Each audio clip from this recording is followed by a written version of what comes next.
തെരഞ്ഞെടുപ്പ് തോൽവിക്ക് പിന്നാലെ പിണറായി വിജയനെ പരോക്ഷമായി വിമർശിച്ച് CPI സംസ്ഥാന secretary Binoy Viswam. വ്യക്തിപൂജയെ communist party ഒരു മാർഗമായോ നയമായോ ഉൾക്കൊള്ളാൻ പാടില്ല. അതുണ്ടായിട്ടുണ്ടെങ്കിൽ തെറ്റാണെന്ന് ബിനോയ് വിശ്വം പറഞ്ഞു. ഇടതുപക്ഷം ഒരിക്കലും പരാജയപ്പെടാൻ പാടില്ലാത്ത സ്ഥലങ്ങളിൽ പോലും പരാജയപ്പെട്ടത് ഗൗരവമുള്ളതാണ്.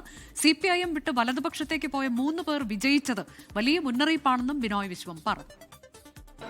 വ്യക്തിപൂജയെ കമ്മ്യൂണിസ്റ്റ് പാർട്ടി ഒരു മാർഗമായോ നയമായിട്ടോ ഉൾക്കൊള്ളാൻ പാടില്ല. അതൊരു പിഴവാണ്.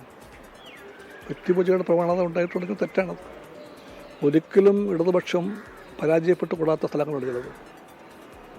അവിടെ അടക്കം പരാജയപ്പെട്ടു.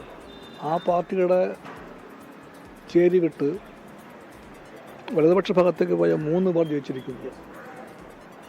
ചെറിയ കാര്യമല്ല അത്.